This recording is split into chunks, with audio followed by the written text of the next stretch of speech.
शांति। 18/9/2020 प्रातः मुरली। ओम शांति। बाप दादा मधुबन। मीठे बच्चे, तुम विश्व में शांति स्थापन करने के निमित्त हो।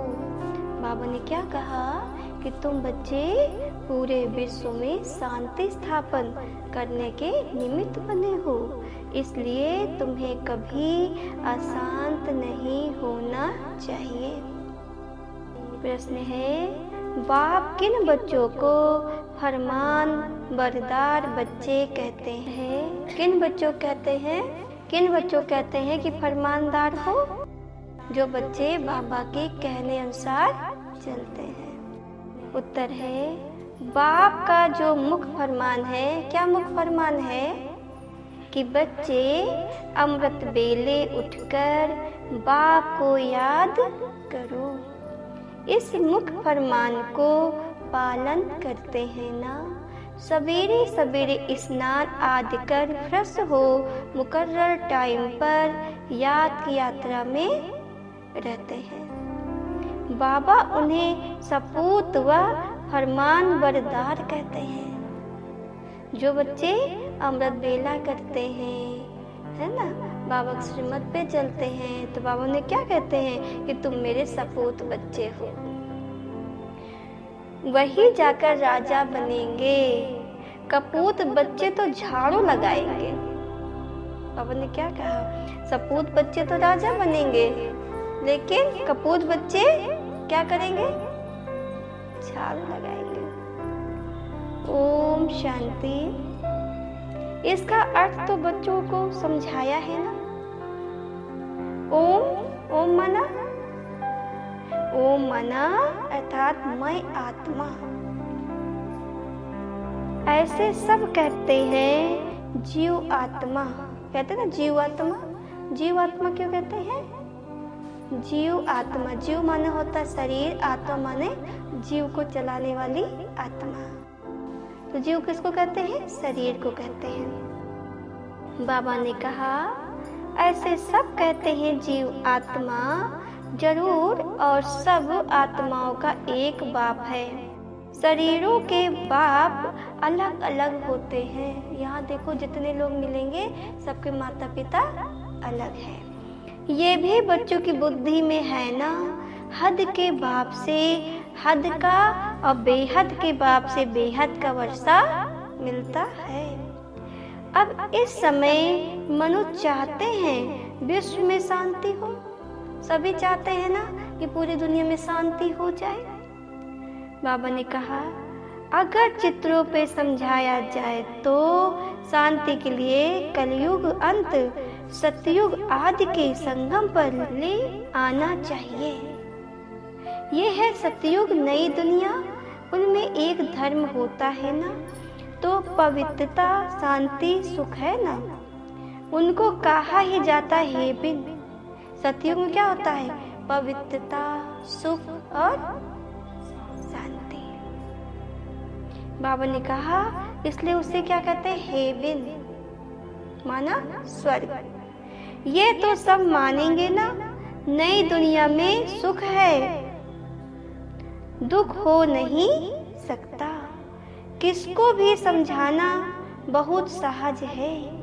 शांति और अशांति की बात यहाँ विश्व पर ही होती है ना। क्या कहते हैं? कोई बात करते हैं कि भैया अशांति है, तो क्या कहेंगे? पूरी दुनिया में अशांति है। तो बाबा कहते हैं पूरे विश्व की बात होती है ना।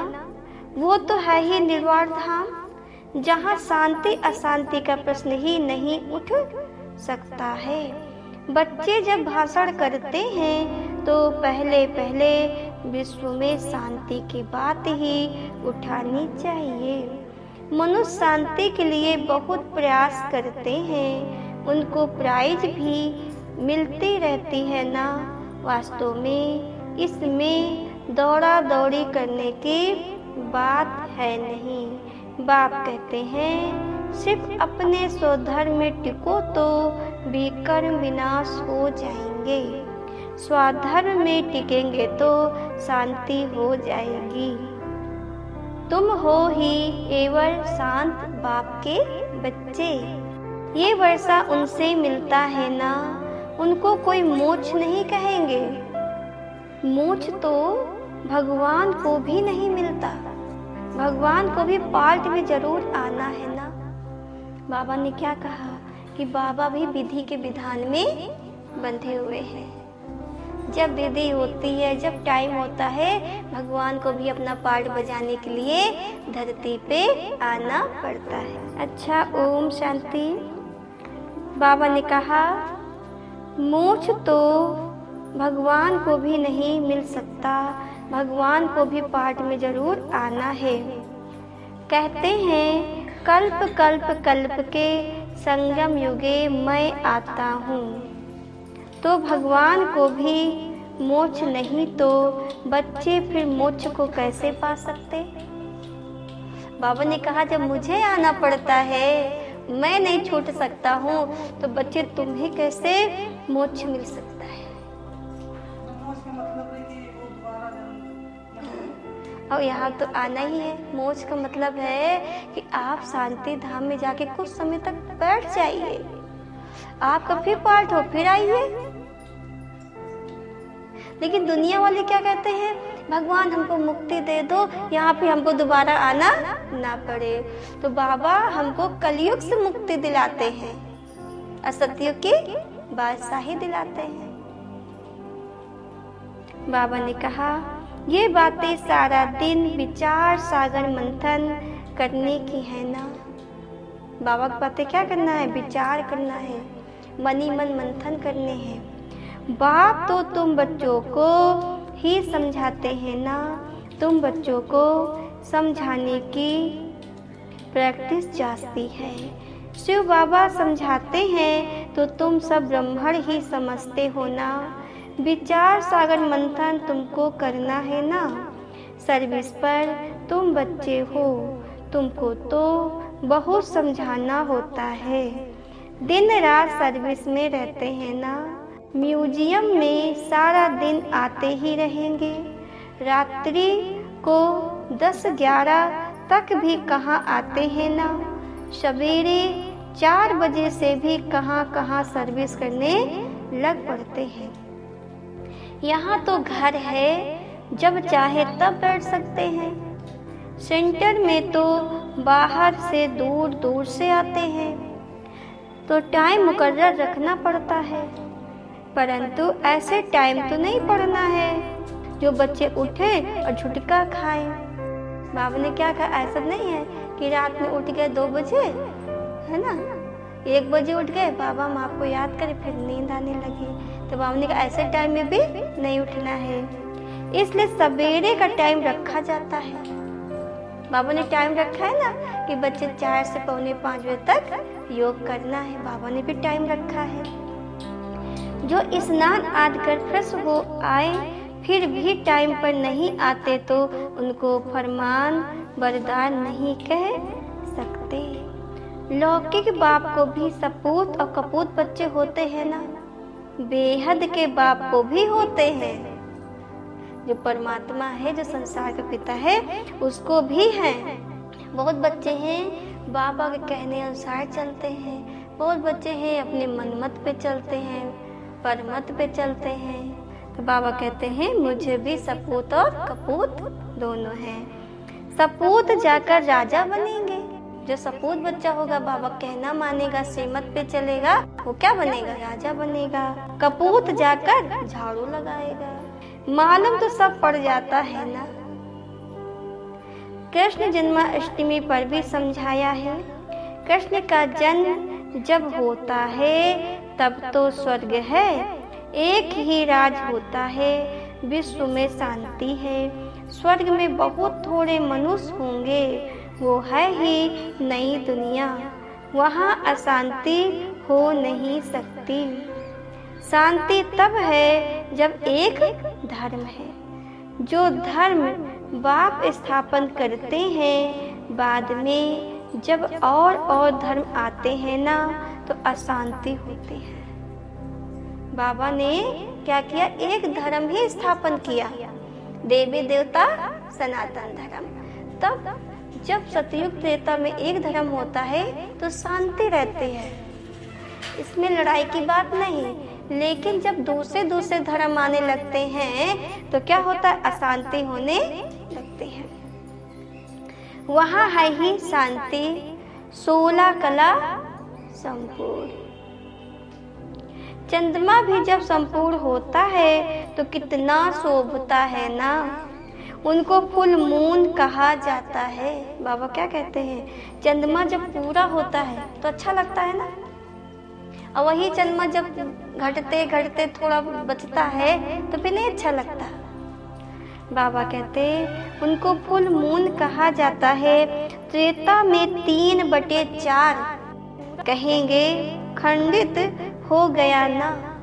क्या हुआ कि कहाँ 16 कला संपूर्ण आत्मा, कहाँ 14 कला संपूर्ण आत्मा, कम हो गया ना। तो बाबा कहे खंडित हो गया ना, 2 कला कम हो गई ना। संपूर्ण शांति सतयुग में होती है। 25% पुरानी सृष्टि होगी तो कुछ न कुछ खिट खिट होगी। 2 कला कम होने से शोभा कम हो गई। अभी कृष्ण को देख लो और वहीं पे राम को देख लो, दोनों में कितना अंतर है। बाबा ने कहा कृष्ण की जो मूर्तियां बनाते हैं कितनी शोभनी बनाते हैं, किस तरीके की बनाते हैं ना। तो बाबा कहते हैं बच्चे 2 कला कम हो जाती है ना तो कितना अंतर पड़ जाता है। स्वर्ग में बिल्कुल शांति और नरक में है बिल्कुल अशांति। बाबा ने कहा स्वर्ग में बिल्कुल शांति है, वहाँ अशांति का नाम निशान नहीं है, और नरक में शांति का नाम निशान नहीं है, केवल अशांति। ये समय है जब मनुष्य विश्व में शांति चाहते हैं। ये समय कैसा चल रहा है कि हर इंसान चाहता है कि भगवान संसार में शांति हो जाए, हमारे घर में शांति हो जाए। हर इंसान अब ये चाह रहा है। इनसे आगे ये आवाज नहीं था कि विश्व में शांति हो, अभी आवाज निकला है ना, क्योंकि अब विश्व में शांति हो रही है। आत्मा चाहती है कि विश्व में शांति होनी चाहिए। मनुष्य तो देह अवमान में होने कारण सिर्फ कहते रहते हैं विश्व में शांति हो। 84 जन्म अब पूरे हुए हैं ना, ये बाप ही आकर समझाते हैं, बाप को ही याद करते हैं ना। वो कभी किस रूप में आकर स्वर्ग की स्थापना करेंगे। क्या कहते हैं मनुष्य, वो कभी किस रूप में आकर स्वर्ग की स्थापना करेंगे। क्या कहेंगे, भगवान न जाने किस रूप में आ जाए। तो हर रूप में भगवान को खोजते हैं। उनका नाम ही है ना हेवेनली गॉड फादर। ये किसको भी पता नहीं है। हेवन कैसे रचते हैं पता है, भगवान कैसे स्वर्ग रचते हैं। बाबा ने कहा श्री कृष्ण तो रच ना सके, उनको कहा जाता है देवता। मनुष्य देवताओं को नमन करते हैं ना, उनमें देवी गुण है, इसलिए देवता कहा जाता है। अच्छे गुण वाले को कहते हैं ना, ये तो जैसे देवता। कोई अभी अच्छा काम करता होगा, उस एक भी अच्छाई होगी तो क्या कहेंगे, जैसे देवता है। कोई भी चीज होता कभी मना नहीं करते। तो बाबा कहते हैं अच्छे गुण वाले कहते हैं ना, ये तो जैसे देवता है। लड़ने झगड़ने वाले को कहेंगे ये तो जैसे, क्या कहेंगे माता जी, ये तो जैसे असुर हैं। कहते नहीं है भाई अब बंद करो। अब बच्चे बहुत तंग करते हैं ना, तो क्या कहेंगे, हमारे घर में रावण आ गया है, हर चीज में रावण वाले संस्कार हैं। बच्चे जानते हैं हम बेहद के बाप के सामने बैठे हैं। बाबा क्या कह रहे हैं, बच्चे जानते हैं कि हम बेहद के बाप के सामने बैठे हैं, तो बच्चों की चलन कितनी अच्छी होनी चाहिए। जब भगवान के सामने बैठे हैं तो हमारी चलन कितनी अच्छी होनी चाहिए, है ना। बाबा कहते अज्ञान काल में भी बाप का देखा हुआ है। ये कौन कह रहा है, ब्रह्मा बाबा। ब्रह्मा बाबा कहते हैं कि जब मुझे ज्ञान नहीं था तो भी मैंने दुनिया में ऐसा देखा था। बाबा ने कहा बच्चे 6-7 कुटुंब इकट्ठे रहते हैं ना। पहले लोग क्या था, 6 का परिवार हो चाहे 7 का परिवार हो, लेकिन एक साथ रहता था। बाबा ने कहा एकदम छेड़खंड हो चलते थे, 6-7 परिवार रहते थे लेकिन बड़े खुश रहते थे। आज देखो, बाबा ने कहा तो घर में सिर्फ 2 होंगे। आज तो घर में केवल 2 होंगे, फिर भी लड़ते झगड़ते रहेंगे। क्या करते हैं, पहले देखो 5-6 का परिवार होता था तो खुशी खुशी रहते थे, प्यार से रहते थे। आज क्या है, केवल 2 लोग रहते हैं, 1 का परिवार होता है, फिर भी लड़ते झगड़ते रहते हैं। तो तुम हो ईश्वरी संतान। बाबा ने क्या कहा, तुम हो ईश्वरी संतान, बहुत बहुत छेड़खंड हो रहना चाहिए। बाबा ने क्या कहा, बहुत बहुत खुशी से, शांति से, आनंद से, प्यार से आपस में मिलके रहना चाहिए।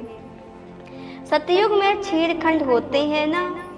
बाबा ने क्या कहा, सतयुग में तो वहाँ पे कोई लड़ाई झगड़ा नहीं होता, बहुत प्यार से और बहुत शांति से रहते हैं। यहाँ छेड़खंड होना तुम सीखते हो। बाबा क्या कहते हैं, तुम यहाँ पे आपस में प्यार से रहना सीखते हो। बाबा ने कहा कि बाप कहते हैं अंदर में जांच करो, अंदर में जांच करो, हमने कोई विकर्म तो नहीं किया है। जांच करते हो माता जी, जांच करती है। बाबा ने कहा अपने अंदर जांच करो, हमने कोई विकर्म तो नहीं किया, किसको दुख तो नहीं दिया। ऐसे कोई बैठकर अपने को जांचते नहीं। बाबा ने कहा ऐसे बैठ के अपने को कोई जांचता नहीं है। इधर विकर्म भी हो जाते हैं, उधर भूल जाते हैं। बाबा कहते ये बड़ी समझ की बात है। भूलने से तो विकर्म नहीं खत्म होंगे ना, विकर्म तो जमा हो गए। बाबा क्या कहते हैं, हमें अपनी जांच करनी है कि वो विकर्म हमारे ना बने। तुम बच्चे हो विश्व में शांति स्थापन करने वाले। अगर घर में ही अशांति करने वाले होंगे तो शांति फिर कैसे करेंगे। बाबा क्या कह रहे हैं, अगर घर में ही अशांति फैलाते रहोगे तो फिर विश्व में शांति कैसे फैलाओगे। बाबा ने कहा लौकिक बाप का बच्चा तंग करता है तो कहेंगे ये तो मुआ भला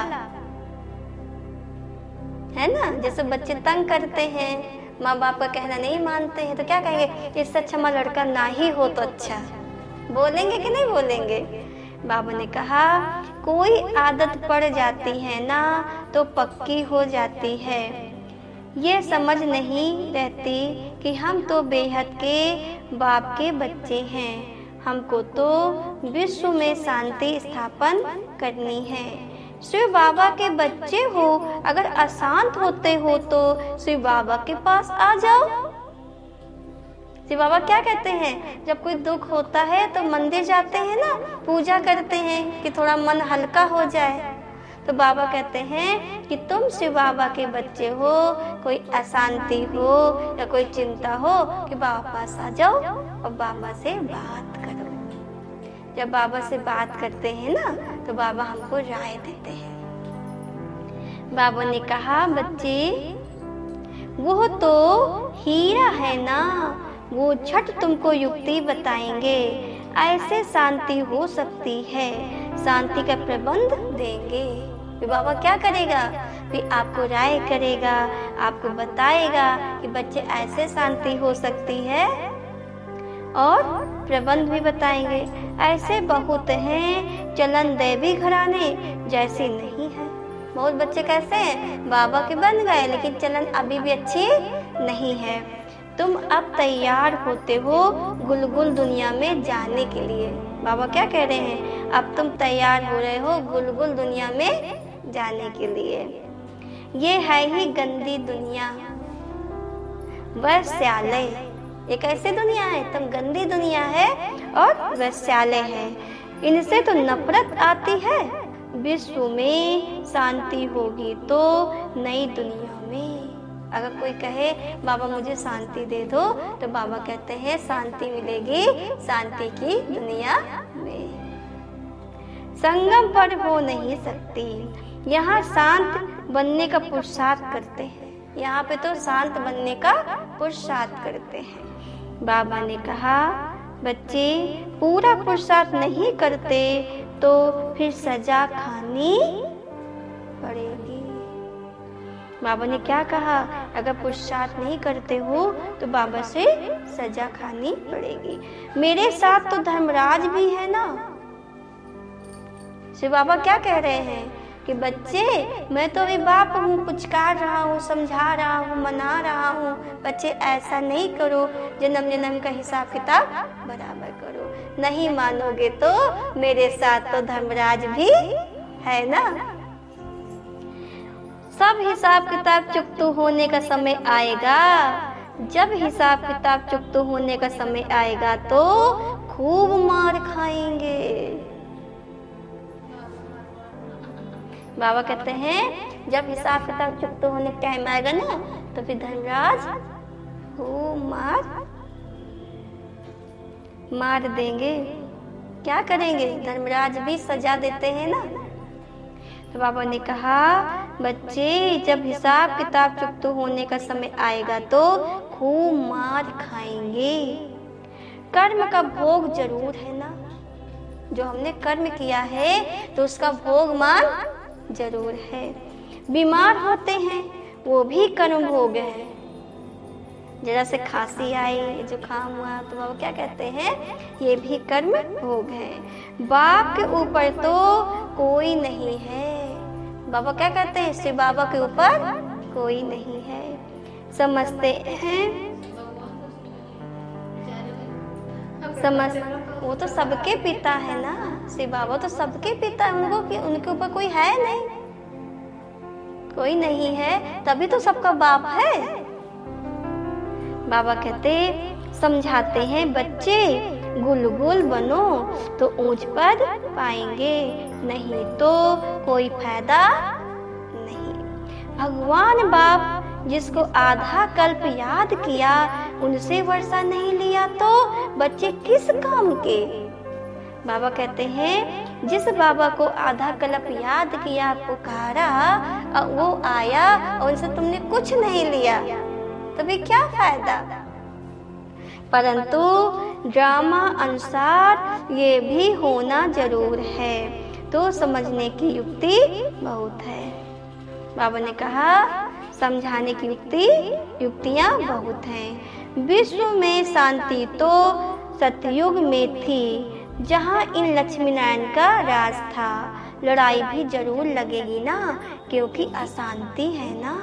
बाबा क्या कह रहे हैं, लड़ाई जरूर लगेगी क्योंकि अशांति है। बाबा ने कहा बच्चे कृष्ण फिर आएगा। सतयुग में कहते हैं ना, कृष्ण फिर आएगा सतयुग में। कलयुग में देवताओं का परछाया नहीं पड़ सकता। कलयुग में देवी देवता नहीं आएंगे। बाबा ने कहा यहाँ तो परछाया भी नहीं पड़ेगी उनकी देवताओं की। सतयुग में आएंगे श्री कृष्ण। ये बातें तुम बच्चे ही अब सुन रहे हो। तुम जानते हो शिव बाबा हमको पढ़ाते हैं, धारणा अच्छी करनी है ना। जो बाबा समझाते हैं, बाबा ने क्या कहा, धारणा अच्छी करनी है ना। सारी आयु ही लग जाती है, कहते हैं ना, सारी आयु समझाया है फिर भी समझते नहीं। शिव बाबा क्या कहते हैं, एक पूरी आयु माना 100 वर्षों का संयम लगता है ना, और 100 वर्ष का उम्र होती है ना कलयुग में। तो बाबा क्या कहते हैं कि मैं एक आयु पूरा समझाता हूँ फिर भी बच्चे समझते नहीं है। अब बाबा क्या पढ़ाई पढ़ाता है, बस 2 पाठ पक्का कराता है, 2 चीज पक्का कराता है, और बच्चे वही पक्का करने में भूल जाते हैं। वो जानते हो क्या है, मैं आत्मा हूँ, मेरा पिता परमात्मा है, ये भूल जाते हैं और फिर यहीं पे बार बार खो जाते हैं। बेहद का बाप कहते हैं पहले पहले मुख्य चीज तो समझाओ, ज्ञान अलग है और भक्ति अलग। आधा कल्प है दिन, आधा कल्प है रात। शास्त्रों में कल्प की आयु ही उल्टी लिख दी है, तो आधा आधा भी हो नहीं सकता। क्या कहते हैं, कहेंगे सतयुग बहुत छोटा होता है और कलयुग को कहेंगे बहुत बड़ा होता है। तो अब आधा आधा हिसाब कैसे निकले? जब कलयुग को बोल दिया बहुत बड़ा होता है और सतयुग को छोटा बता दिया। तो बाबा ने कहा बच्चे आधा आधा हिसाब हो ना सके, तुम्हारे में कोई शास्त्र आदि पढ़े हुए नहीं हैं तो अच्छे हैं, पढ़े हुए होंगे तो संशय उठाएंगे कि बाबा ये कैसे है, बाबा हमने तो ये बात पढ़ी थी, इस किताब में तो ये लिखा था, इस ग्रंथ में तो ये लिखा था ना। जो ज़्यादा पढ़े लिखे हैं तो बाबा क्या कहेंगे, तो संशय ज़्यादा उठता है, प्रश्न ज़्यादा पूछते हैं। तो जितनी देर में वो संशय और प्रश्न पूछने में लगा देते हैं तो उतना समय उनका खराब चला जाता है। तो बाबा कहते हैं वास्तव में जब वानप्रस्थ अवस्था होती है तब भगवान को याद करते हैं, कोई न कोई की मत से ना, फिर जैसे गुरु सिखलाएंगे भक्ति भी सिखलाते हैं ना, ऐसे कोई नहीं जो भक्ति ना सिखलाए। दुनिया में ऐसा कोई गुरु है जो कहे भक्ति नहीं करो? ऐसा कोई संत महात्मा है जो कहे भक्ति नहीं करो? सब क्या कहेंगे, नहीं भक्ति करना बहुत जरूरी है, जीवन में भक्ति करने से शांति मिलती है ना, भक्ति करोगे तो मन की शांति मिलेगी। तो बाबा कहते कोई गुरु ऐसा है जो भक्ति न करना सिखलाए, सब भगत बनाते हैं। और भक्ति करना माना भटकना, तो गुरु हमें क्या करता है, भटकाता है कि ये भक्ति करो, ये भक्ति करो, ये भक्ति करो, लेकिन सही रास्ता भी नहीं मालूम। सही रास्ता ना उसको मालूम है, सही रास्ता ना हमको मालूम है। तो बाबा कहते हैं उनमें भक्ति की ताकत है तब तो इतने फॉलोअर्स बनाते हैं, उनको भक्ति की ताकत होती है ना, तो क्या करेंगे, न जाने कितने लोगों को बना लेते हैं भगत, क्योंकि भक्ति करने की ताकत होती है। फॉलोअर्स को भक्त पुजारी कहेंगे, यहाँ सब हैं पुजारी, वहाँ पुजारी कोई होता नहीं। बाबा ने क्या कहा कि यहाँ सब क्या है, पुजारी हैं, कोई किसकी पूजा कर रहा है, कोई किसकी पूजा कर रहा है, कोई किसकी पूजा कर रहा है, लेकिन सतयुग में कोई पुजारी नहीं होता है, सब पूज्य होते हैं, सब देवी देवता होते हैं। भगवान कभी पुजारी नहीं बनता, बाबा किसी की पूजा नहीं करता, भगवान कभी पूजा नहीं करता। अनेक पॉइंट समझाई जाती है, बाबा ने कितनी पॉइंट समझाई है। धीरे धीरे तुम बच्चों में भी समझाने की ताकत आती जाएगी। अभी तुम बतलाते हो ना कृष्ण आ रहा है, कहते हो ना कि अब तो श्री कृष्ण आ रहे हैं। सतयुग में जरूर कृष्ण होगा, नहीं तो वर्ल्ड की हिस्ट्री, ज्योग्राफी कैसे रिपीट होगी। क्या करते हैं जब कैसेट होती है तो कैसेट में जैसे पहला नंबर गाना जो होता है आपने सुन लिया, आप सुनते सुनते सुनते सुनते 10वें गाने में आते हो तो फिर पहला गाना सुनने के लिए आप रिपीट करते हो ना, फिर वो शुरू से कैसेट बजना चालू हो जाती है। तो भगवान भी क्या करता है कि कैसेट अब पुरानी हो गई है, इस वजह से क्या करते हैं बाबा, रिपीट करते हैं। जब कैसेट खत्म हो जाती है तो फिर शुरू से वो प्ले कर देते हैं और फिर वो 1-2 से यानी सतयुग त्रेता द्वापर से चालू, सतयुग से चालू हो जाते हैं और कलयुग में खत्म हो जाते हैं। तो बाबा ने कहा बच्चे, नहीं तो वर्ल्ड की हिस्ट्री ज्योग्राफी कैसे रिपीट होगी, सिर्फ एक कृष्ण तो नहीं होगा, यथा राजा रानी तथा प्रजा होंगी ना, इनमें भी समझ की बात है ना। तुम बच्चे समझते हो हम तो बाप के बच्चे हैं, बाप वर्षा देने आए हैं। स्वर्ग में तो सभी नहीं आएंगे, न त्रेता में सब आ सकते हैं। झाड़ आहिस्ते आहिस्ते वृद्धि को पाता रहता है। मनुष्य सृष्टि रूपी झाड़ है ना, वहाँ है आत्माओं का झाड़। यहाँ ब्रह्मा द्वारा स्थापना, फिर शंकर द्वारा विनाश, फिर पालना। अक्षर भी यह कायदे सिर बोलने चाहिए। बच्चों की बुद्धि में यह नशा है ना, ये सृष्टि का चक्र कैसे चलता है, रचना कैसे होती है। अब नई छोटी रचना है ना, ये जैसे बजोली है। बजोली देखा है ना। पहले शूद्र अनेक, फिर बाप आकर रचते हैं। क्या है, अभी सब शूद्र हैं, चाहे ब्राह्मण हो, चाहे ठाकुर हो, मतलब कोई भी जात का, कोई भी धर्म का हो, लेकिन सब शूद्र है। शूद्र क्यों है? शूद्र क्यों है? क्योंकि सबका धर्म भ्रष्ट, कर्म भ्रष्ट और चरित्र भ्रष्ट है ना। तो बाबा क्या कहते हैं, इस समय न खान पियान शुद्ध है, न रहन सहन शुद्ध है, सब शूद्र है। बाबा कहते हैं आप तुम सच्चे ब्राह्मण बने हो। पहले शूद्र थे, लेकिन अब शूद्र से निकल के सच्चे ब्राह्मण बन गए हो। बाबा ने कहा पहले शूद्र हैं अनेक, फिर बाप आकर रचना रचते हैं। ब्रह्मा द्वारा ब्रह्मणों की, ब्राह्मण जो हो जाते हैं चोटी। ब्राह्मण क्या है, आप सब क्या हो, चोटी हो।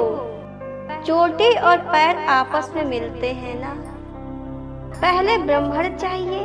ब्राह्मणों का युग बहुत छोटा होता है, पीछे हैं देवताएं। ये वर्णों द्वारा चित्र भी काम का है। ये चित्र समझाने में बहुत इजी है। वैरायटी मनुष्यों का वैरायटी रूप है। समझाने में कितना मजा आता है ना मजा। जब बाबा का कोर्स कराने में, सेवा करने में मजा आती है। ब्राह्मण जन्म है ना तो सब धर्म है। ब्राह्मण जब है तो सब धर्म है। शूद्रों से ब्राह्मणों का सैपलिंग लगता है। बाबा ने क्या कहा, शूद्रों से ब्राह्मण की सैपलिंग लगती है।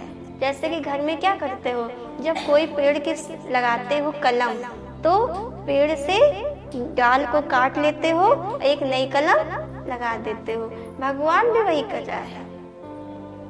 वो क्या करता है कि कलयुग से शूद्रों को निकाल के फिर ब्राह्मण बनाते हैं, अब ब्राह्मण से फिर देवता। तो बाबा इस समय क्या कर रहा है, कलम लगा रहा है। बाबा क्या कर रहा है, कलम लगा रहा है। हम सब पहले कहाँ थे, कलयुग में थे कि नहीं थे। और जब बाबा ने ज्ञान दिया तो संगम युग में आ गए। तो बाबा हम सबका क्या लगा रहा है, कलम लगा रहा है। और प्राप्ति कहाँ होगी, ये कलम बढ़ेगा, पेड़ पौधा निकलेंगे, पत्ती निकलेगी, तो कहाँ निकलेगी, सतयुग में। जड़ कहाँ होता है? नीचे होता है ना, पेड़ पत्तियां ऊपर होती हैं। तो बाबा कहते हैं तुम्हारी जड़ है संगम युग में, और तुम्हारी जो जो पत्तियां निकलेंगी वो है सतयुग में। अच्छा, मनुष्य तो झाड़ के सैंपलिंग लगाते हैं ना, बाप भी सैंपलिंग लगाते हैं जहां विश्व में शांति हो। अच्छा, मीठे मीठे सिकलंदे बच्चों प्रतिमात पिता बाप दादा का याद प्यार गुड मॉर्निंग। रूहानी बाप के रूहानी बच्चों को नमस्ते। हम रूहानी बच्चों की तरफ से रूहानी बाप दादा को याद प्यार गुड मॉर्निंग, नमस्ते नमस्ते नमस्ते। ओम शांति बाबा, ओम शांति।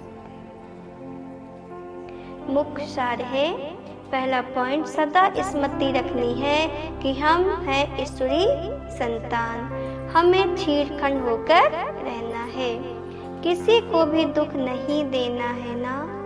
दूसरा पॉइंट है, अंदर में अपनी जांच करनी है कि हमसे कोई विकर्म तो नहीं होता है, अशांत होने तथा अशांति फैलाने की आदत तो नहीं है। दूसरा पॉइंट है, अंदर में अपनी जांच करनी है कि हमसे कोई विकर्म तो नहीं होता, अशांत होने तथा अशांति फैलाने की आदत तो नहीं है, कि खुद भी अशांत है और जहाँ गए वहाँ भी अशांति फैला दिए। बहुत लोग की आदत होती है ना कि घर में तो खूब लड़ेंगे और जहाँ जाएंगे वहाँ भी खूब लड़ाई करेंगे, छोटी छोटी बात में गुस्सा हो जाएंगे, नाराज हो जाएंगे, है ना। बात जैसी बात नहीं होती है फिर भी नाराज हो जाते हैं। तो बाबा कहते हैं ऐसी आदत तो नहीं है, ऐसी आदत नहीं है। वरदान है, एक बाप दूसरा ना कोई, इस स्मृति से बंधन मुक्त योग युक्त भाव। डिटेल है, अब घर जाने का समय है। तो बाबा क्या कह रहे हैं? अब घर जाने का समय है, इसलिए बंधन मुक्त और योग युक्त बनो। क्या करना है? बंधन मुक्त और योग युक्त बनो। बंधन मुक्त अर्थात लूज ड्रेस, बंधन बांध देंगे ना कष्ट होगा, तकलीफ होगी, तो बाबा कहते हैं इसको लूज रखो, टाइट नहीं। ऑर्डर मिला और सेकंड में गया। बाबा ने क्या कहा कि बाबा से खाली इशारा मिल जाए और हम बाप के पास चल दे। ऐसे बंधन मुक्त योग युक्त स्थिति का वरदान प्राप्त करने के लिए सदा यह वायदा स्मृति में रहे कि एक बाप दूसरा ना कोई, क्योंकि घर जाने के लिए व सतयुगी राज में आने के लिए इस पुराने शरीर को छोड़ना पड़ेगा। तो चेक करो ऐसे एवर रेडी बने हैं। बाबा क्या कहते हैं? चेक करो ऐसे एवर रेडी बने हैं कि बाबा के सहारा हो और ये शरीर छूट जाए। जैसे कि अभी शरीर में टाइट कपड़े पहन लो और जल्दी उतारना हो तो उतरता नहीं है, शरीर से वो चिपक जाता है। और जब उसको हम लूज पहनते हैं, जितनी बार भी उतारना होगा तो हमें परेशानी नहीं होगी। तो वैसे ही आत्मा को भी शरीर रूपी कपड़ा लूज पहनाना है, टाइट नहीं। टाइट कैसे होगा? जब हम यहाँ बंधनों से बंध जाएंगे और बंधन मुक्त हो गए, माना वो लूज हो गया। बाबा ने कहा बच्चे चेक करो ऐसे एवर रेडी बने हैं, ये अभी तक कुछ रस्सियां बंधी हुई हैं। देखो बाबा क्या कह रहे हैं, ऐसा नहीं है कि हमारी रस्सियां भी बंधी हुई हैं। चेक करो ये पुराना चोला टाइट तो नहीं है, टाइट तो नहीं है, हाँ? टाइट तो नहीं है कि जब आत्मा इसको छोड़े तो आत्मा छोड़ ना पाए। उस समय कहीं क्या याद आए, कहीं क्या याद आए, कहीं क्या याद आए। तो बाबा ने कहा ये पुराना चोला टाइट तो नहीं है। स्लोगन है, व्यर्थ संकल्प रूपी एक्स्ट्रा भोजन नहीं करो तो मोटापा की बीमारी से बच जाएंगे। बाबा क्या कहते हैं? जो व्यर्थ संकल्प का भोजन कर लेते हैं, फलाने ने ये कहा, अरे ऐसी बात है ना।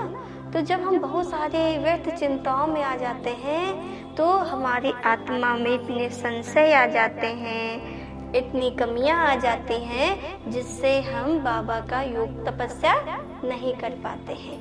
जैसे कि शरीर अगर हेल्थी हो जाए, मोटा हो जाए, तो बैठने में भी तकलीफ, खड़े होने में तकलीफ, चलने में तकलीफ, है ना। तो माना कितनी तकलीफ होने लगती ना।